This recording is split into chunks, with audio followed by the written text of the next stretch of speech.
Introducing the sport of champions, beer pong. Although many can agree that beer pong is a fun game, the debate arises when you decide whether it is a sport or not. I've done research on this topic, including the rules, techniques, history, and comparison to lead to my conclusion that it is a sport. This is not the only sport that is debated over. Another similar sport is cheerleading. To have any sport at all, there has to be rules to set the boundaries and create the framework of the sport, then resulting in a winner or a loser. Next comes hand-eye coordination and practice, both of which develop your skill in the sport you're competing in. The first trait that makes a sport what it is a common layout and techniques. According to a 2009 novel, The Book of Beer Pong, the official guide to the sport of champions, Ben Applebaum and Dan DeZorbo go into detail about the layout of the sport. They begin their book by going into the layout. Beer pong is a game consisting of 2 or 4 players, 2 ping pong balls, red solo cups, and traditionally a plastic folding table. You set up 2 triangles of cups with the short ends facing your opponent, and you throw the ping pong balls across the table into the opponent's cups. They then go into detail about the tips of the game. They talk about the way you can hold the ball. One is you hold the ball with your thumb and middle finger and create a flicking motion with your pointer finger. Another technique they discuss is forming an N shape with your pointer finger and placing the ball between that and your thumb, resulting in a smooth rainbow path.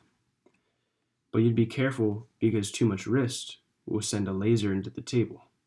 Too much elbow will send a rainbow onto the floor behind the opponent. The next common trait is general rules ending in a winner or loser. The official beer pong webpage. They go into the universal and house rules that you need to know to begin playing.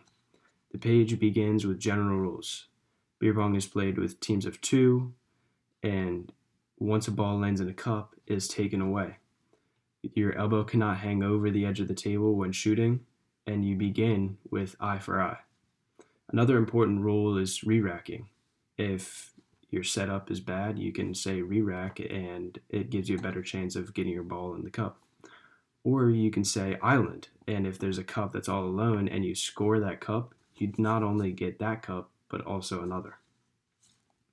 Following the rules of the game, ruleofsport.com goes into a little more detail about how the game is won. Whoever clears all the cups first wins, but if both teams clear the cups at the same time, then 6 cups go back into the table in another triangle and you continue to play.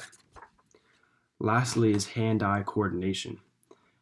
In the Journal of Neuroscience, written by Leah A. Mortek and John F. Sochting, they go into the science of hand-eye coordination. Hand-eye coordination is a key characteristic to the sport in many different ways. Catching, throwing, blocking, etc. All are important abilities to play a sport. They found that subjects with a higher skill to hand-eye coordination were able to follow the target more smoothly with their eyes and their hands until the point of interception. The subjects with the lower percent of completion were able to follow with their eyes, but couldn't get their hands where they needed to be.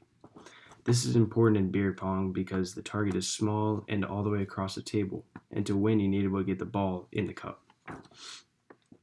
When looking at similar traits to all sports, you can clearly see that beer pong is a sport.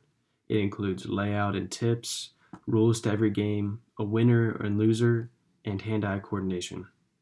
When comparing these two to other games, you can clearly see it belongs in the sport category.